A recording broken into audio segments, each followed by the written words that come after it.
as well, where you got glimpse of Flutter, how where you can use Flutter, how you can use Flutter, what are the advantages and disadvantages of Flutter.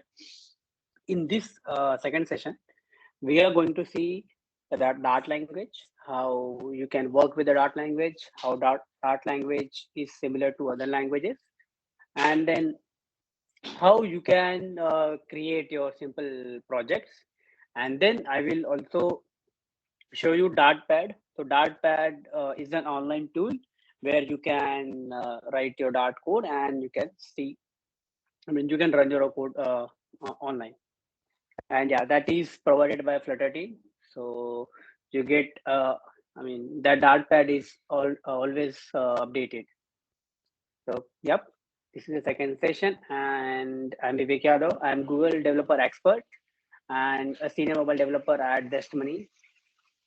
Yeah, I do help in community a lot. I try to create content for a community, and yep, that's in nutshell for me.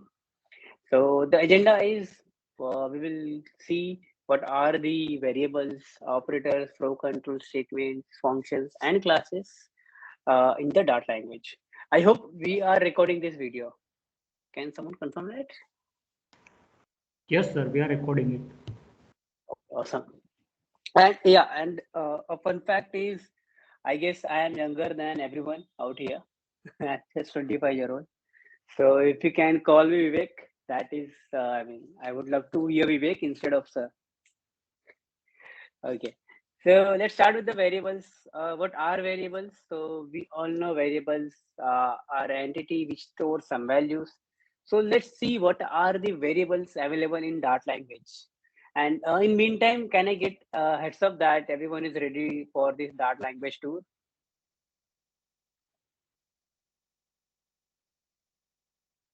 I mean, is there anything that someone wants to know, or is there any question that is still in their mind?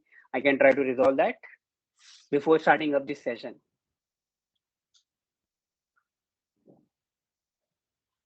Okay, I think there is no question. So okay, so in this session we are going to see variables, operators, flow control statements, functions, and classes. And in the end, we will try to create a simple, simple calculator project with all these things, so that we will know how easy the Dart language is. Okay, so let me take you to the website, and the website is known as dartpad.dev. So you can see dartpad.dev is an online tool where you can run your Dart language. Okay, you can so basically you can do all of these things which are over here. Okay, so the first thing, what are the variables? So here are the all the options which are available for us for the variable. The very first thing is var. So you can use as a I mean var. So var is just it can be it's just like a dynamic type. Okay. Then there is this object, then string, in, double, bool. So we'll see all of them again. Okay. So just for a smaller glimpse, these are the options which are available for us in the Dart language. Okay, so let's start our Dart program. And we all know that every program starts from the main. Okay, so we need main. Okay, it is void main. So we need void main for every program. Okay, just check. Let's check if our this void main is working or not. See, I can say hello world. Okay, and just close that line. Okay, after running that, we can see that we have hello world here. Also, can someone, I mean, can everyone confirm that they are able to see my screen? Absolutely, sir. Okay, because I can see my internet is very slow out here. So is it not like, I mean, are you able to see clearly what I am writing here? If not, I can just zoom it a little bit. Okay, great. So yeah, this is how we write hello world. So our application starts from void main. Every application into Flutter and Dart starts from void main. And inside void main, we can do whatever we want. So here we can see our first line, print hello world. So this is how we write print hello world. Okay, let me just remove it, or I can say, let me just move this hello world inside a variable. Okay, and because it is a type of string, that is why I will use a string variable type. Okay, and string would be text or message. So the variable name is message, and I can assign this hello world to it. Okay, so we can see how we are assigning a variable. So here this will be a variable type, okay, which is a string, then variable name, which is message, and then equals to, and after equals to, we have to write variable value. So this is the variable value. Okay, and as soon as I pass message out here, okay, let me change it as well. Okay, hello world from Vivek. Okay, so as soon as I run here, it should show me hello world from Vivek. Yes, so we can see hello world from Vivek. So this is the first type, which is string. Let's see what else we can do with this string. Okay, string variable. Let's say that we have to, pass, or we have to show some more thing with this message. So let's say that we have to show message colon, and then we have to show this message. So, and here, if I want to use this particular variable inside this string, okay, this is again a string, right? So if I want to use the variable inside a string, I will use dollar, okay? And then I can write the variable here. And if I run it again, we will see message colon hello world from Vivek. Okay, is it clear? Do you have any question right till now? No. Okay, okay, that's great. So yeah, let me revise it again. So I mean, how we can create a variable? So for that, we need a variable type, that is string, then variable name, message, and then you can have your value. So this is string. I mean, the type is string. That is why we have parentheses over there. Okay. Also, this, oh sorry, single quotes. So also this single quotes can be replaced by double quotes. Okay. So you can see, even though I have a double quote here, the output remains same. The rule is, if you're starting up with a double quote, then you should end with double quote. If you're starting with single quote, it should end with single quote. It should not be like this, that you're starting with double quote and it ends with single quote. Okay, and if you do this, you will get an error. Okay. Yes. So yeah, this is how we use strings. Okay. Next thing is double. So double is another type which stores decimal values, or I can say float values. For example, percentage. Let's say that I got 50% in my 10th. Okay.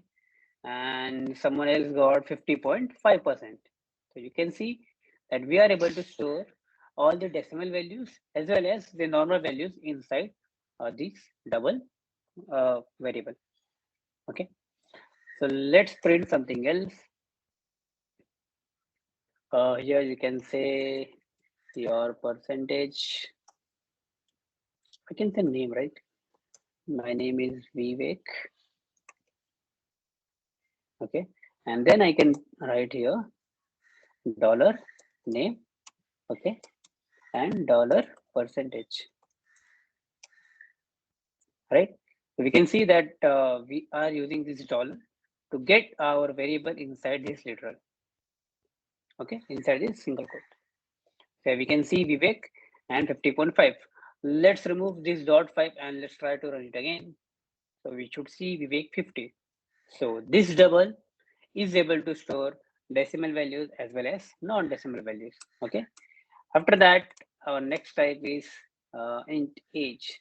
So let's say int age is 25 and let's add a colon here and age. Okay, so we will see age here as well. So Vivek, 50, that is percentage, and then this 25 is my age. Let's try to insert some decimal values here. So let's say my age is 25.9. And if you run this, so we can see an error. And that error says that a value of type double can't be assigned to a variable of type int. So because this value is a double type, and when I say double type, that means a decimal value, okay? A value which has a decimal point with it, okay? So this cannot be assigned to an integer value, okay? I guess that is clear. Then there is bool, okay? So bool is just true false type of variable. The similar variable we have in Java, JavaScript as a boolean, okay? So here we call it as bool, okay? And let's say bool is passed, okay? Yes, I'm passed. So I'll use this, and again I can use dollar is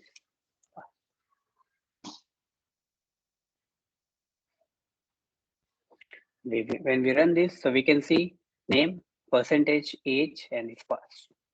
Okay, let's say that there is a variable or there is a value of which I don't know what type it should be. For example, here 25.5.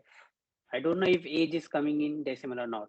And if that is the case, I can use var here. Okay, as soon as I'm writing var, you can see the output. So here we are getting this 25.5. And how is it possible that this var is able to take 25.5 and is also able to take something like this 25.5, a string. So we can see out here, and it is also able to take true or false as well. So we can see this var type can store anything, okay? And yes, so that is the specialty of this var. And similarly, we have another type which is dynamic. This dynamic can also take any type. For example, this false, it can also take some strings. Similarly, it can also take some decimals, 34.4, something like that.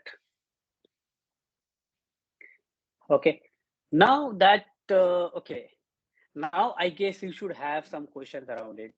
Do you have any question? Yes. Yeah, please go ahead. Difference between var and dynamic. Yeah, so var and dynamic have very specific use case. For example, inside a function, no, not inside a function, inside a class declaration or somewhere. Yeah, okay, inside a constructor. Okay, so we'll see that. I hope everyone is aware of a constructor. So constructor is a function which help us to create an object or class. So inside that constructor, we cannot use var. At that time, we have to use a dynamic. Apart from that, I guess both are same. Both are able to store, dynamic values. So yeah, that is the difference which I found inside dynamic and var. Also, my favorite is dynamic, and because I can use dynamic everywhere, and I cannot use var because inside this constructor. So I always go for the dynamic. Is that does that resolve your question?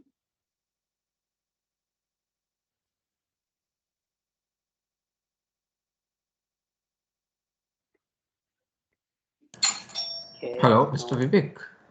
Yeah. Hello. Can we change the type once it has been defined using this dynamic variable? Let's check it. So let's say that dynamic age is 34.4, and let's again set up is hello. And if I run it, yes, we are able to change its type. Let's try this var as well. So if I do with this with var, So yeah, I guess yeah, this is the another difference, that we cannot change type of a var, but we are able to change the type of dynamic. Yeah, I should note it. Yeah. So again, yeah, next difference is we cannot change type with dynamic, with var, but we are able to change type with dynamic.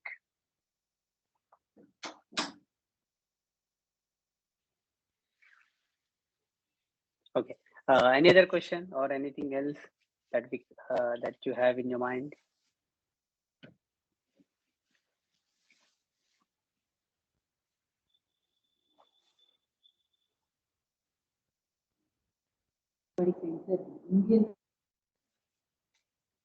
Yes, I guess someone has some question.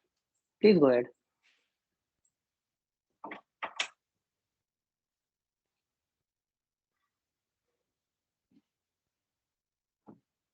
Okay. Okay. So that was a part of our variable. Let's see if we are missing something. So we have seen string, int, double, bool. Let's see what is an object. So object is a class, okay, and which is parent of all of our variable or all of our type. Okay, so instead of dynamic, we can also have object, but it is not really recommended to use an object like this. Okay, this is just a class object, okay, which is parent of, or I can say, which is the root of all of the types. Okay, it is just a class. Now let's see what is late, final, and const. Okay. So what is final? So if I do a final like that, okay, and if I try to change its value after that, it should give me an error. It is because if you set a value as a final, it will not change after its assignment.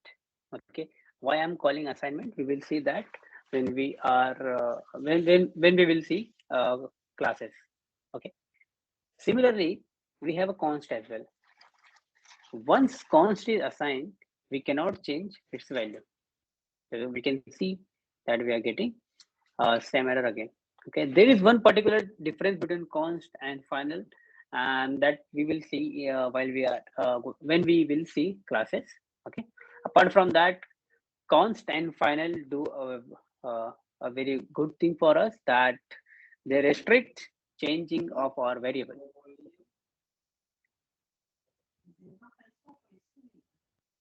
And then there is late. So let's see what is late. So if I write a late here, okay, and if I remove this, okay, so late, sorry, like this, okay. So late is a keyword which tells our compiler that this particular value will be assigned later, okay, will be assigned later before I will choose it. And this late keyword is very useful when we are dealing with nullability.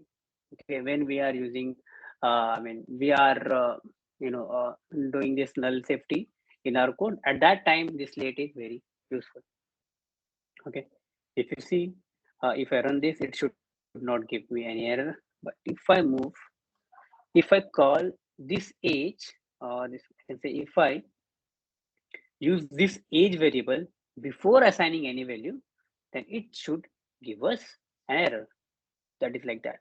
Okay, the late local variable age is unassigned at this point, at this particular point. So the rule with late is that if you assign late with any variable, then you should assign a value to it before using it. Okay, we will see its actual usage when we will go with null safety. Okay. Okay. So till now, do we have any question? Do we have any question for the variables, for the late, const, and final? Sir, I have a one question. Why we need the late variable? Why we need late keyword? Yes. Yeah. So we can see that this late is not very useful. Uh, But as soon as we go into, let's say, let me give it int and then this question mark. So as soon as I give a question mark out here, it says that this value can be null. Okay. And if this value can be null, that means whenever I will use, okay, let me just remove this. Okay. So whenever I will use this, I hope everyone is aware with the null safety.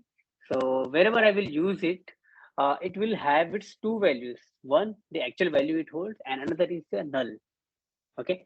And if we have a null value, okay, then at that time we have to do a null safety check as well. For example, if I want to show a age of this particular user, so before showing its age, I will check if null is if this age is equals to null or not.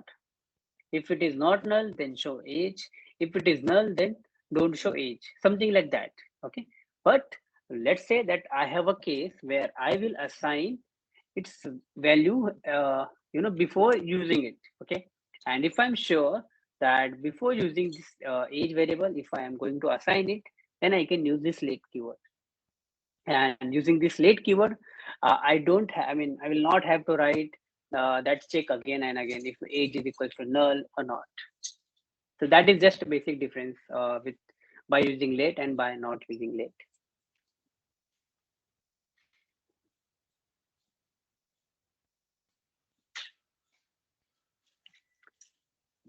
Okay.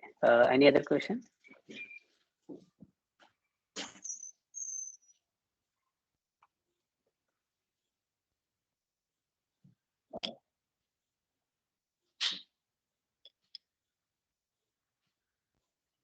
Okay, then let's move to the other types, and which are kind of data structure types, where we have list, we have set, and we have map. So list is a very special type where we have a list of objects, and it can contain like this. Okay, then like this.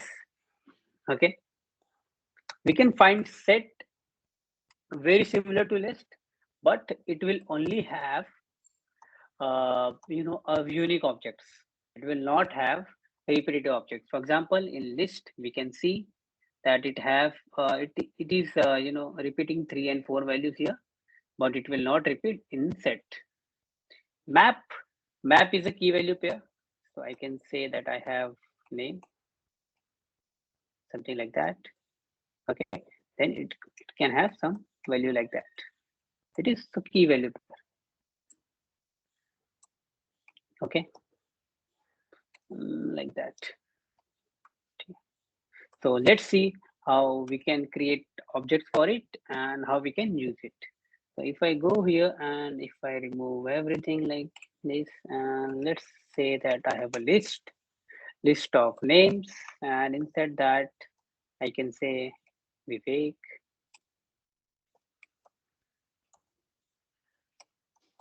Then I have Rumil, sorry, and I have Santosh. Okay, and if I print names, we will see this list. Oh, sorry. We can see a list of Vivek, Dhrumil, and Santosh. Okay, let me add a copy here. So if I add Vivek again, we can see that value over here.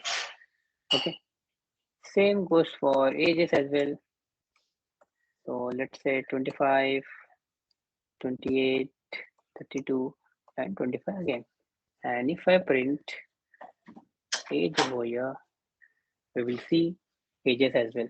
So we can see 25, 30, 25, 30, 28, 32, and 25. So this is the list. Okay, this is list.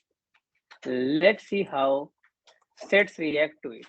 So I will write set here and I will use same thing. Okay, I will just replace this list by set and names one, age one.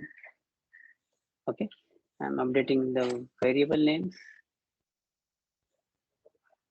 Okay, I guess set is not assign like that. Okay, and if that is the case, we should go to Stack Overflow and see how we can create a set in Dart. Okay, how to create a set. So for that, we have very very thing like that. So yeah, something like that. So let's see how we can use it. Hello, Mr. Vivek. Yeah. In set, you cannot have the duplicate values. Yeah, we cannot have that duplicate value. But let's see how we can create a set instead of just a list. Just a moment. Yeah. So yeah, this is over here. So list map sets. So let's see what we are missing out here. And if I do something like that, does it resolve our issues? Okay. Looks like yes. Okay. Let me run it again. So we can see the list over here, the set over here does not have duplicate of Vivek, and the set, the age here does not have duplicate of 25. Okay, and we can see some compilers error as well, so that two elements cannot be same in set. Okay, how should I remove it? Okay, so yeah, so what are the basic difference into the list and sets? The first thing that list can have duplicates and sets cannot have duplicate. And another is list uses this, the square bracket, and set uses this curly bracket. I guess in our Java, we use square bracket for sets as well. So yeah, that is a basic difference over here. Also, let's see map. Okay. So if I have map of, let's say, name each pair. So again, we will use a curly brackets. Okay. And here we can have keys.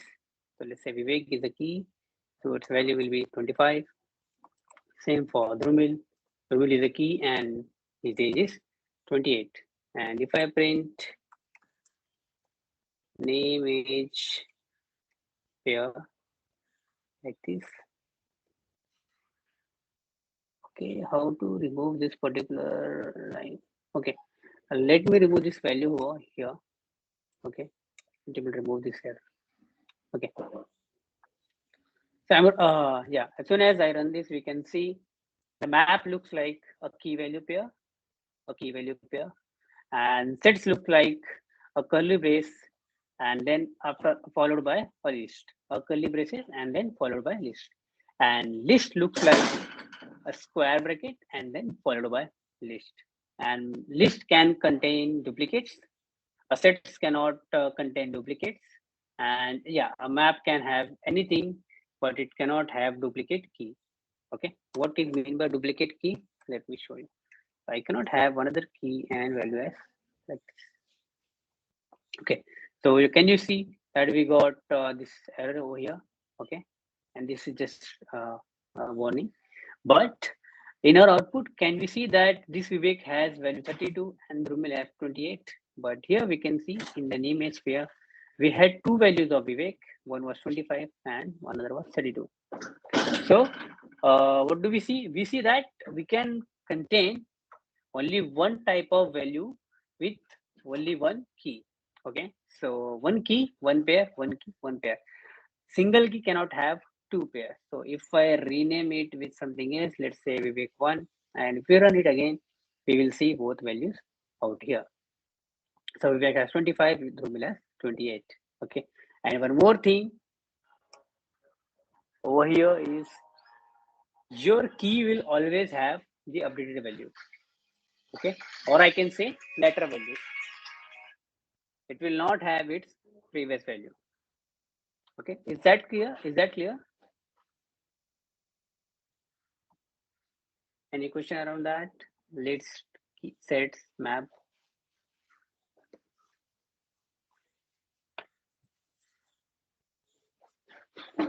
Okay. So let's see what is the generic type. Generic type would be, best thing we will see here.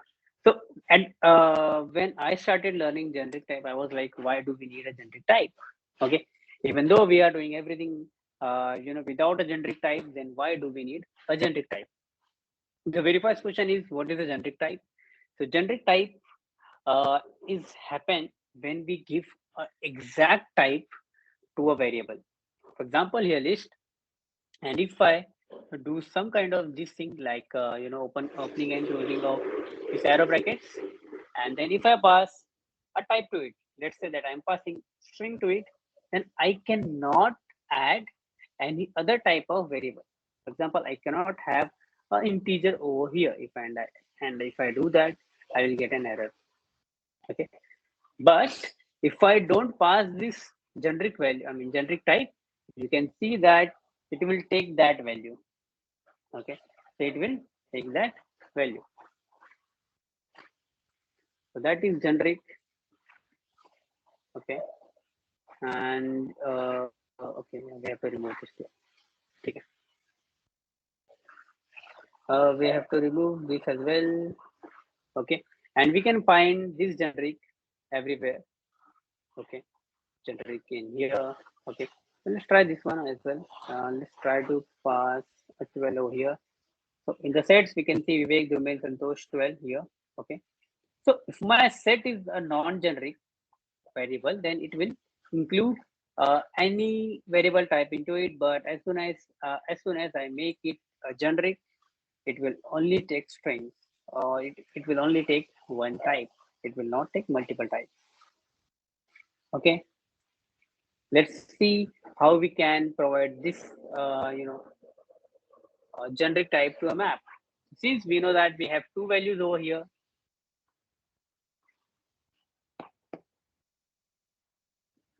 since we have two variable or two values over here, that means we will need two generic types. Okay, so over here we can see string and integer. So that is why we can have string and int over here, something like that.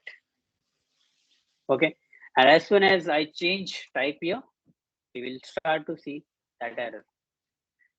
Okay, also we can remove all these issues by passing dynamic. Okay, if I have a type of dynamic, we will not see that error. Oh, sorry.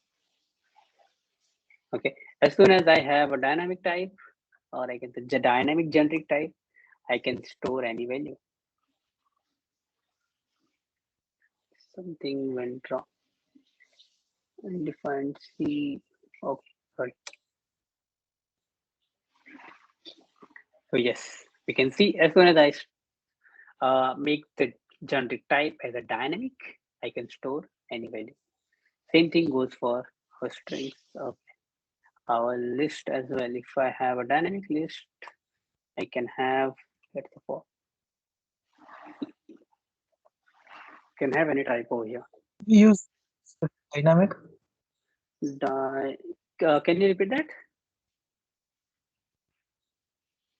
Use where instead of dynamic, and then after changing. No, it will not. It will give me an error. So where is to create types. So yeah, there is very limited use of where. So it is not actually recommended. And also, if you ask me, what do we do in industry? So we actually do not use uh, dynamic. Even we do not use where. Okay, we directly go for the exact data type, because if we don't know exact data type, then that will create a lot of issues in production. And we have faced similar thing with the JavaScript, and yeah, that is why everyone, even my rule to my all fellow developers is that you should not use dynamic, or you should not use where. You should always assign a variable type to it. And yeah, I guess, yeah, that is. So dynamic should not be used, the first thing. Another thing, if we are using it, then we should not use where. Okay, and let's say that we have to use a where.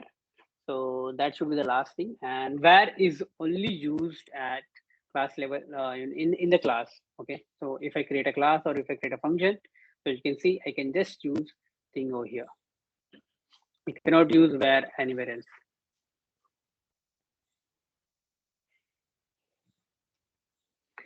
Okay, yeah, that was out of context answer.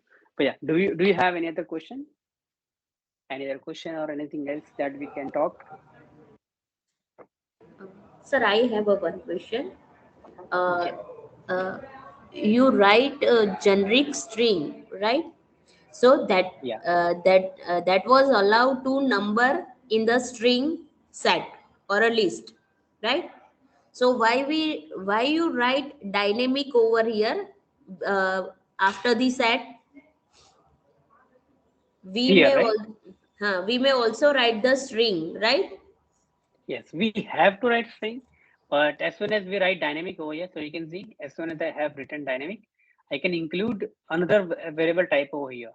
And if I go and rename it with the string, we can see we are start getting, we will start getting this error that you cannot have int inside a type of string.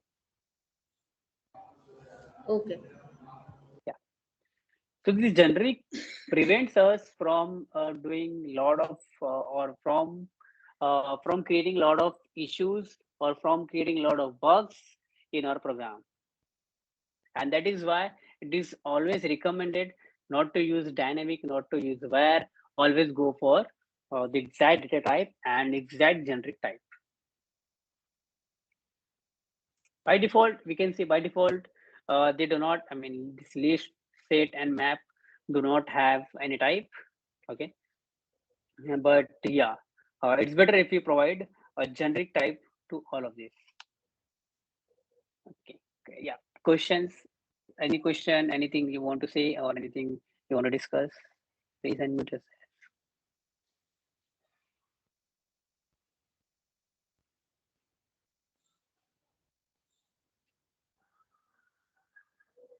Yes. No. Okay. And if it's no, then let's move to other thing. Let me just remove it. Okay. So let's move to the other part, which is operators. So what are the operators? So operators are kind of notations or kind of thing inside a language which help us to do operations. Okay, for example, this plus, this keyword help us to do plus operation. This minus will help us to do subtract operation. Same thing goes for all other operations or all other operators. And we have a lot of operators. We don't have this one. We have a lot of other operators as well. So let's see how we can use an operator. So let me open the dart pad. Let me remove everything. Let's again create a new program with void main.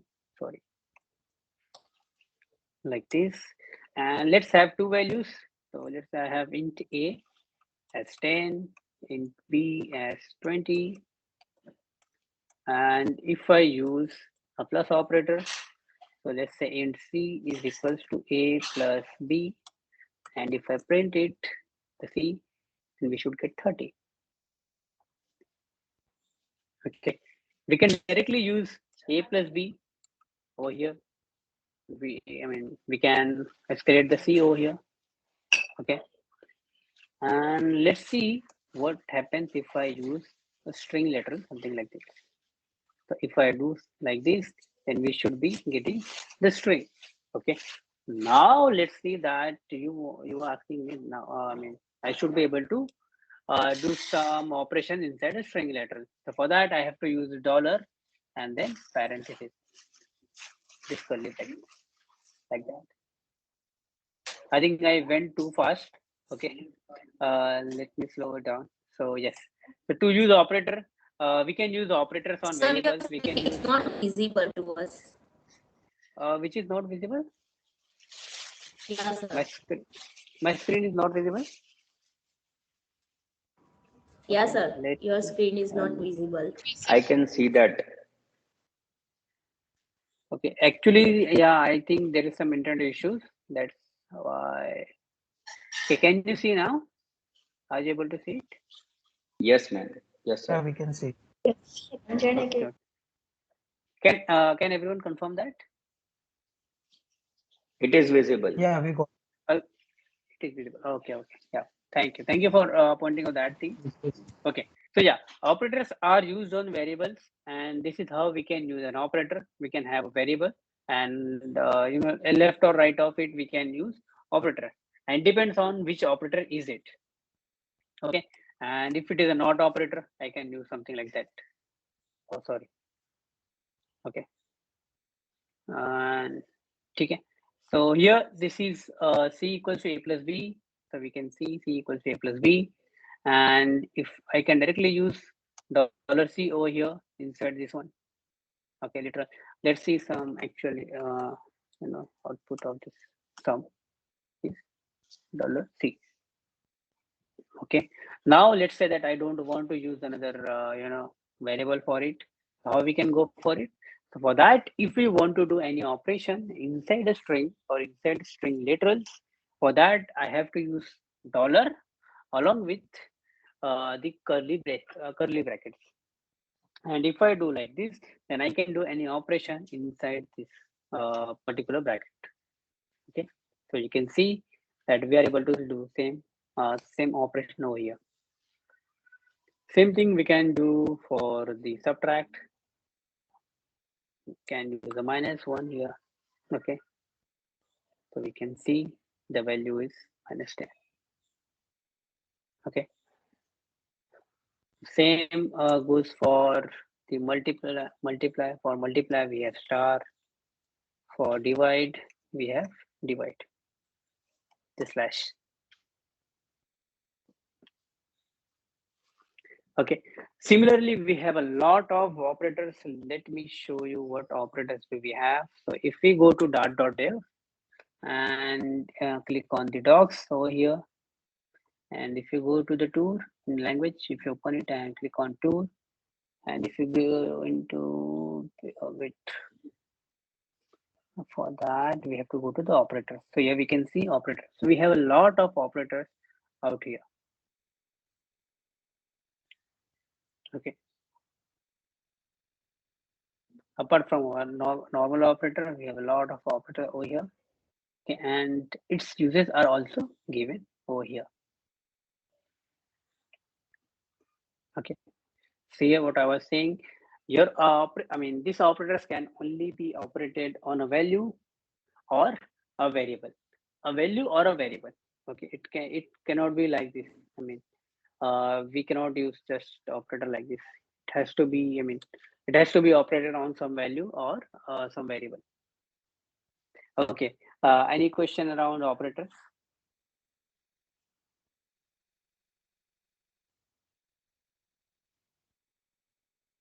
And let me know if I am moving too fast. I can slow it down.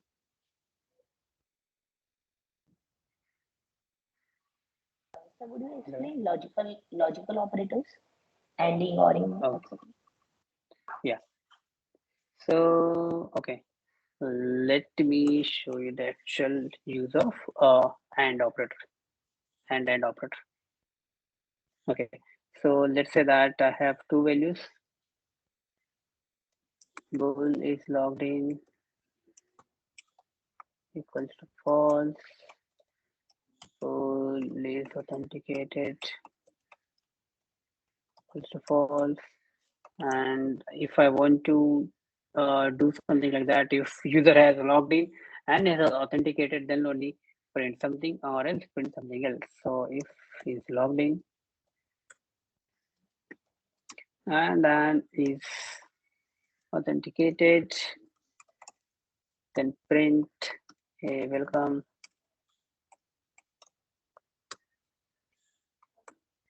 else print you are not allowed.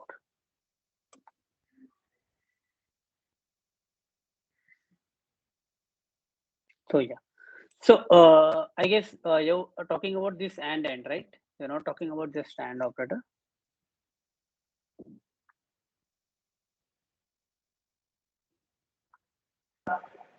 Yes, sir. Okay. Yes. So so this and yeah, the rule for and is both should be true. If both are true, then only execute this particular block, the if block, and if both are if anyone is false, then the output should be false. So it will execute the other block. So here we can see, and okay, let's make it true. So is logged in, no, wait, is authenticated is true, but has not logged in. Then again, we can see you're not allowed. But let's say that I have OR operator here. Okay, so if he is logged in or authenticated, we should see hey welcome. So we can see that hey welcome is over here. Or let's say that he should be logged in and he should not be authenticated. Okay, so we can see it shows you're not allowed. So this not operator does in opposite of true to false. If it is true, then it makes it false, and if it is false, then it will make it true. Something like that. So we can see hey welcome. So just it is making false to true, true to false. And if we have and, okay, if we have and operator, that means both should be true. Okay, and if we have or, only one of it is true, then also we will show hey welcome. Okay, does that resolve the question?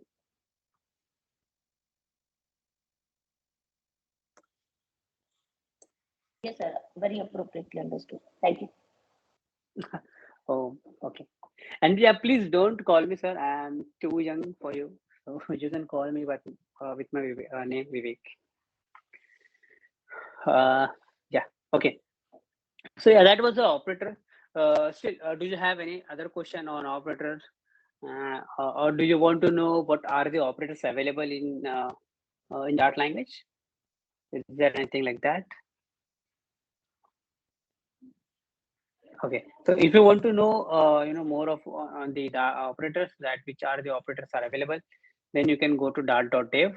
Okay, and then you can follow till operators, and you will see all the operators over here. Okay, and the next thing is control flow statements. So what are the control flow statements? So control flow statements are a keyword, or we can say statements which help us to control our program. For example, if else. We just saw an example of if else in the Dartpad. So how do we write if else? So we write if else in such a way that if, then condition. Okay, this should be the condition, and then some statements here. Okay, inside this curly brackets. Okay, so let's start again. So we write if, then some condition. This conditions output should be either true or false. Then we have some, true conditions. So basically, when if is executed, it will execute the true conditions. And if our condition fails, then it will execute the else part. Okay, that is the false condition. Okay, and after that, whatever we write here, okay, it will execute that part, all other parts. Okay, before, after. Okay, so let's see how we can write a condition. A condition can be true. Okay, either it can be false. Okay, it cannot have a value like 1, or it cannot be have value like this. Okay, it cannot be an object, a class like this. Okay, it should only be true, or it should only be false. Okay, for example, 1 is equals to 1. Output of this statement is either true, either false. Okay, 1 is greater than 2.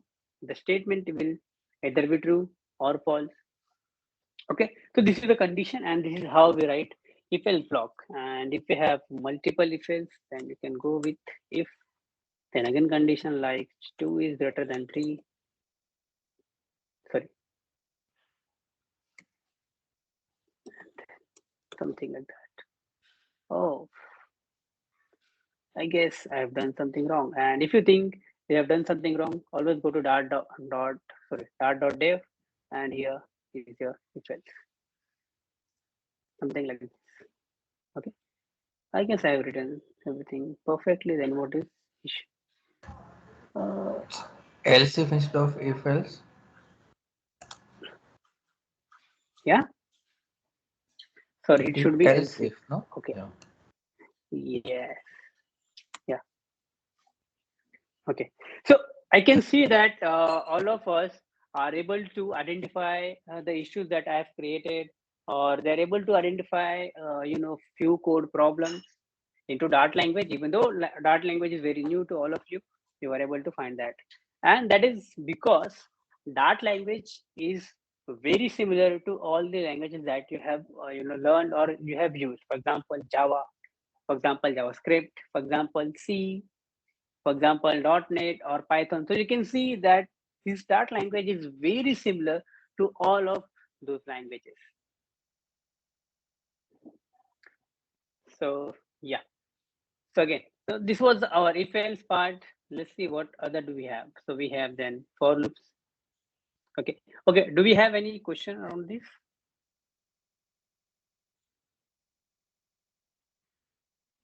Okay. So okay, before for, let's see switch and cases. Okay. So what is switch and cases? So switch and cases are exactly similar to the else if. Okay. But it have some different kind of I can say a structure. So here we have switch. Okay. Then we have a value. We don't have a condition over here. We have a value. Okay. Condition is written inside the switch statement. So here we can have case 1, and then case 2, then case 3. So this case 1, you can see this should be the value to which this value should be equal. For example, let's say age. So let's say I have int age equals to 4. Okay, and if I do write 4 like this, okay, age, yeah. So yeah, so our switch case, what it will do, it will come inside this switch loop, or I can say switch statement, and it will try to find out the exact value of age given inside the cases. Okay, for example, case 1, case 2, case 3, case 4. Okay, and as soon as it finds that case, it will print the age. So let's say not print age, let's print 1, print 2, print 3, print 4. Okay, now it is giving us error, and it is asking us that case is not completely. So I can add a break over here. That should remove all these issues, right? All these issues. Yep. I should add a break over here. So how switch works? Switch works by comparing the cases, and whenever the case match, it it executes the statement for that particular case, and at the end it breaks with the break statement. Also inside the switch, we have a default statement. It's a default print you are not born. Something like that. Okay. So yeah, this is the switch statement where you have a lot of things. Yeah, instead of break, you can use continue as well. Okay, we will see that in some other thing, or some other part. So this is how the switch statements are written. You will have a value to compare, and then you have a lot of cases for that particular value. And then based on each case, you will have a statement. You will have a statement. And at the end, you will have a default statement. Okay. And then there is this break keyword to break your execution as soon as you got some case, and as soon as you executed the statements for that particular case. Okay, any question around if else and switch case?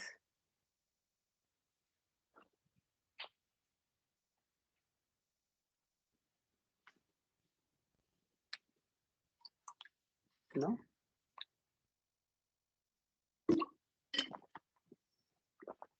Okay. So if you don't have a question for me, that means either I'm explaining it very well or I'm doing it very bad. Okay. Yeah. So yeah, after switch case, let's see the loops as well. Okay. So we have two loops. One is a for loop, and another is a while and do while. Okay. So let's see how we can write that. Let me remove all this. Okay. We have very different types of for loops. Okay. And if you go here, go to for loops. Okay. You will find all types over here. Okay. Yep. So for loop is a loop. That means it will continue its execution until it is stopped. Okay. And until it is stopped means it will have some condition to stop it. So how for works? For start with initialization. So let's say int I equals to 0. Okay. Then some condition I is less than 20. And then some updation. Something like that. Okay. And here I can have print value of I.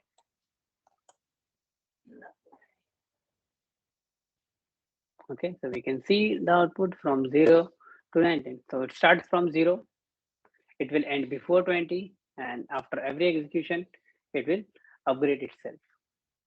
Okay, I can have something like that as well. So it will add 10 to its value every time. So it will just completes the execution in just 2 lines. So this is very basic for loop. And then we have while loop as well. So while okay, yeah, one thing. While is very similar to this for loop. It's just all these 3 statements are written, somewhere else. For example, this int j equals to 0 is written just outside of while. Then while j is less than 20, so the condition is written inside with the while, and updation is written inside the while. So I can print j over here. The output would be same. Okay. Output will be same from 0 to 19 and then 0 to 19. We can see 0 to 19 and then 0 to 19. We can have something like while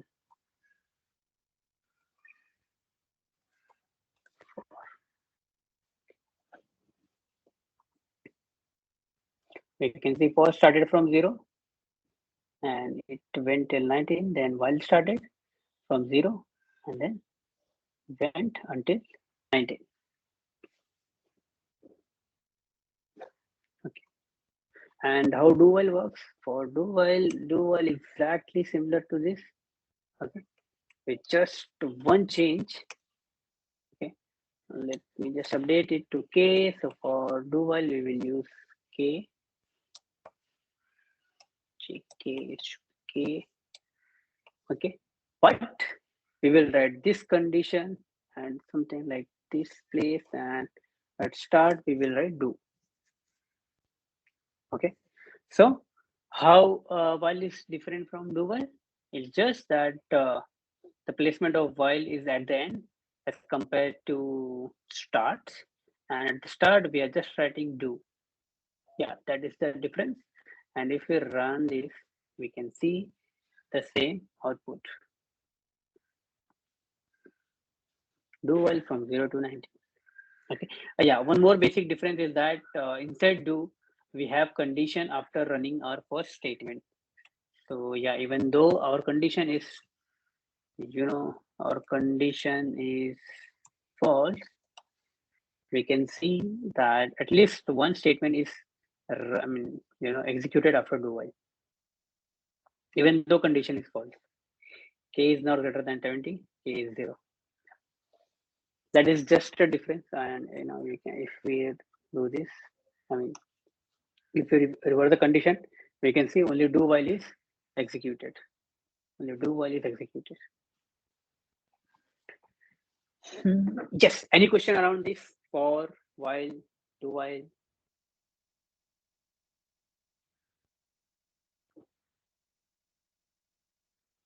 Yes, no, maybe.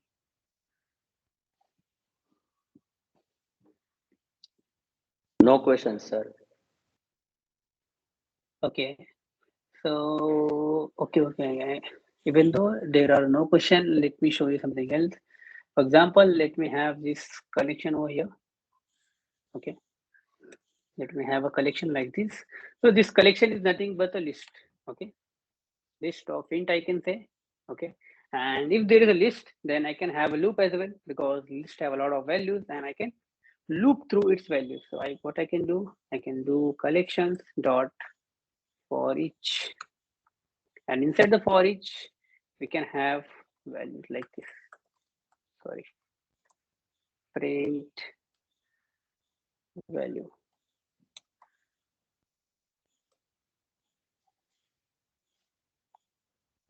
So in the end we should see 1, 2, 3. Yeah. So and if I have a set over here, it will work for the set as well.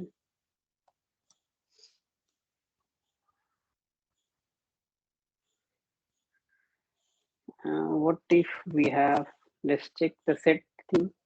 If we have repetitive value, it should not print the repetitive value. It should only print the value at 1. Oh man, I cannot remove it. Okay, if I cannot remove it, let's run it again. Yeah, 1 to 4. Okay. And same thing goes for the maps as well. So the map, if we have a map, then we will have a key value pair, and I can have something like that. So yeah, my keys can in form of int as well. For example, 1 for 2, 3 for 4, something like that. And because it is a collection of 2 pairs, that is why I will have here 2 things. One is a key and another is should be value. Okay, I can just print the values. If I print the values, we can see 2 and 4. Okay, and if I print key, we will see 1 and 3. Okay, we can print both as well. So $key, and I can have this thing and then $value. So we should see 1, 2, 3, 4. Okay, so this is how we can iterate on our collections. Okay, using for each. Any other question? Also, we have for like this, for where values insert collection, and then we can print values. Let me just copy and paste.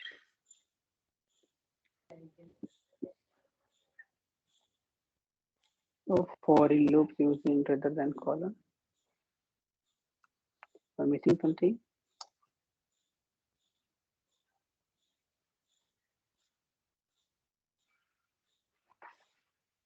Values in Okay, if I am missing something, I should go to dot.f and see where is the for So data loops. type of values variable. Final candidates in. Okay, it should be in. Okay, is it data type? Okay, but map in use for must implement. Is it like this that I cannot use it on map? Let's check it.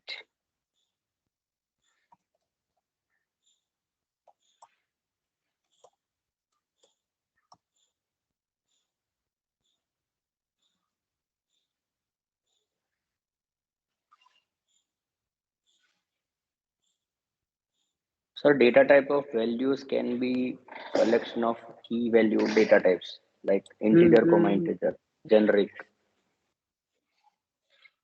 Yes, but okay, but why are not we okay? For that, okay, so let's do right collection again over here. It should again give us issue. Yeah, the map of int is used. So he's saying that I should use this. No, map int used for, okay, must implement the iterable. I guess map is this map is not implementing a iterable type. And if it is not implemented iterable, then we can use the for each like this. So yes, I guess this particular thing is available only for sets.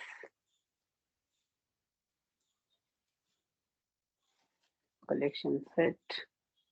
Okay, so so for where a in collection set print a. Let's say if this works, yep, it works.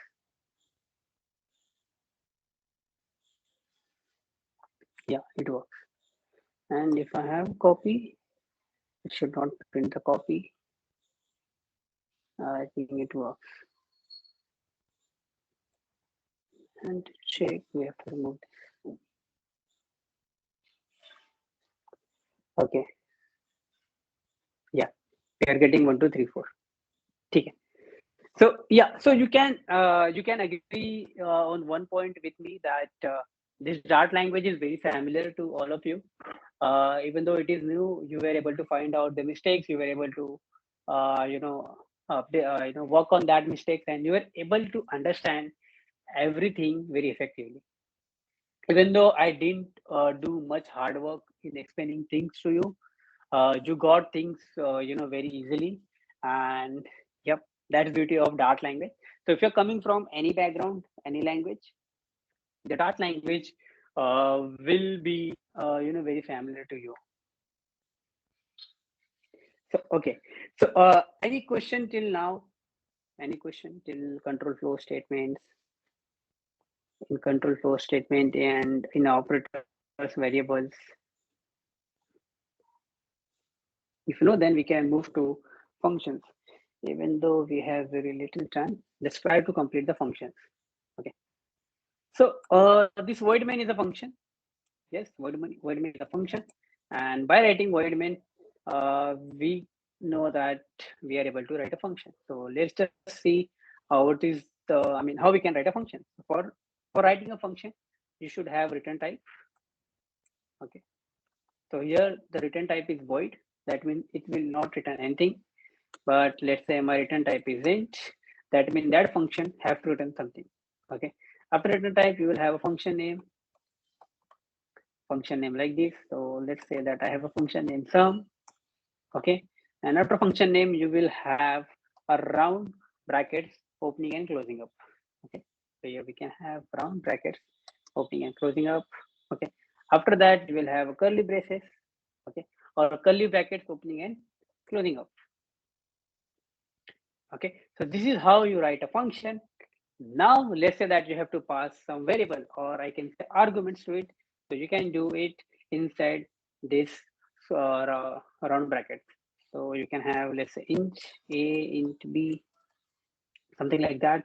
So basically type a and type b. Okay, I can write int a, comma int b here. Oh, sorry. Yeah. Then you have your statements. So you can write your statements over here. And at the end, you have to use the return keyword to return the value. Okay. So let's see that thing out here. So I have int, the function name is int. The function return type is int, function name is sum. I have two arguments, int a and int b. And in the end, I will return a plus b. So then I can return something like this. And from other function, I can call this function directly. I can use sum, I can pass some values. Okay. Like this. Oh, sorry, I have to print it as well, right? So I can say, let's have some value. result. Print result.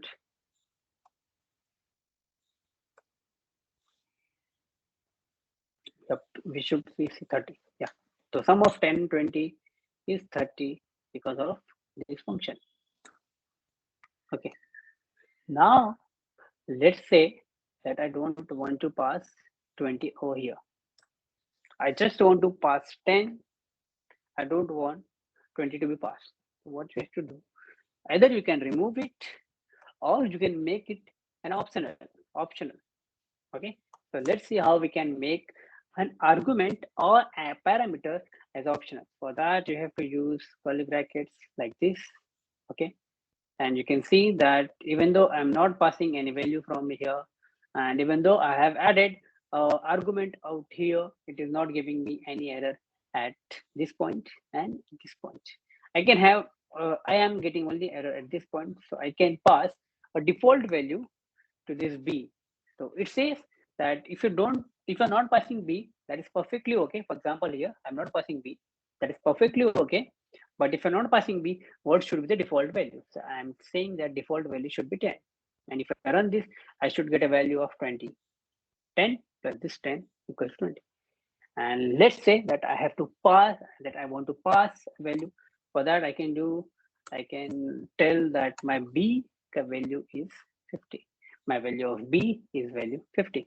So if I am passing a value, it will take that value. And if I'm not passing that value, so it will take the default value. Okay. Now let's take a scenario where I don't want to give a default value. Okay. And if I don't want to give a default value, I can say that my B can be null. And how I can say that? I can say that by adding a question mark after its type. So you can see that if I remove that question mark, it is saying that parameter B can't have a value null. Okay. But if I add question mark over here, okay, that means I'm saying my compiler that the value of B can be null. Okay, so it can be null. And here in this line, we can see an error, and that is because it is saying that value of B is null. And if you run this program, you will get a lot of errors. You can see that we got a lot of error.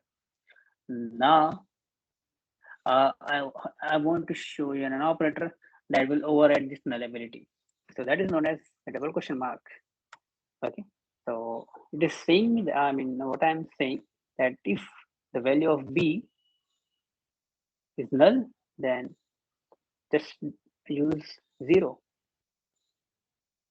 What is saying that cannot be assigned, the value of int cannot be assigned to B. Do I have to do something like that? Yes. Okay, so now what I am saying, okay, just focus on this particular bracket, that if value of B is 0, or sorry, value of B is null, then just assign a 0 over here. So if I'm passing this 50, then it should be, the output should be 60. But if I'm not passing anything, the output should be 10. Okay, any questions around here? Yeah, also I can update this value. So let's say 30. So if I'm not passing anything, I should be getting 40. Yes, yeah, 40. Yes, so this is how we write functions. I guess I went too far. So let me just revise it first. So to write a function, we use a return type, then function name. Okay. Then if we want to pass arguments, we can write type and the variable name, type and variable name. Okay. Then if we want, I mean, let's say that if I want to make a variable optional, okay, I can use a curly brackets like this. Okay. And inside optional, if I want to make any variable as null, then I can use a question mark like this. Okay. Yeah. Okay. Yes. Any questions?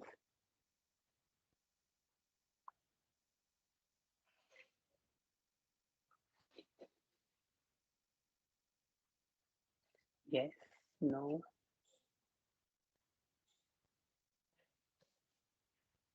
Yes, Meghna, I guess you have raised your hand.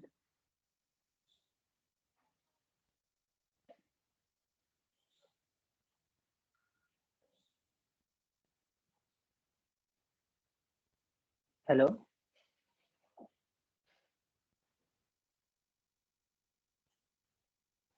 Can everyone hear me? Yes, sir. Participants, if you have any question, you may ask now. Oh, sorry. I thought I was lost. Okay. So yeah, if you have any question around anything, you can ask me right now.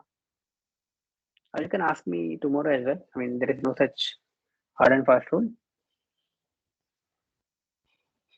Okay. Okay. Okay. Okay. So yeah, even though you don't have a question right now, I will urge you to go to dartpad.dev. Okay. What I can do, I can share this link in the chat. Go to this link, try out some code. Okay. I'm not able to complete the classes right now. I will resume that tomorrow. And as soon as we complete our classes, we will write a calculator application which will have a lot of functions. So from addition, multiplication. So like it will have a lot of functions that we will execute. Do we have inline functions? Yes, we have inline functions. So for example, okay, let's say that I want to pass a function. So in sum, I can have a function like this. Function, add function like this, and I can do like this, something like that. CT.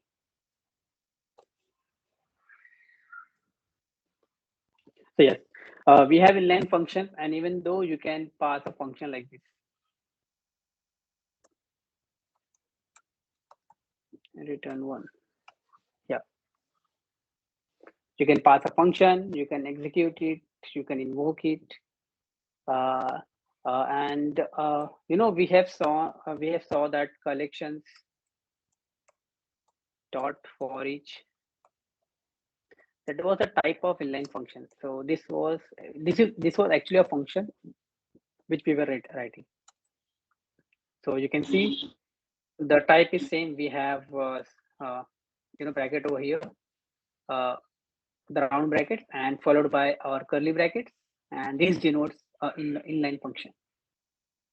Same thing here. If I want to let's say that I am calling someone, and here I can pass a function. So I can pass a function like this. Let's say print line. Oh, we have some issue. Okay, this error. Yeah, so we can see that this function is called, and let's say that I remove this add call. The call of add. We should not see the inline. Yeah, we are passing a function over here. We're executing it, and if we're executing it, it will execute over here. So something like that.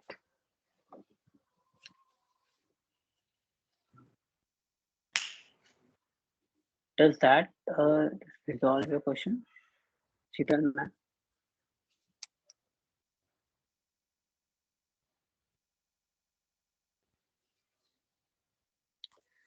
Oh, great. Yeah. Do we have another question?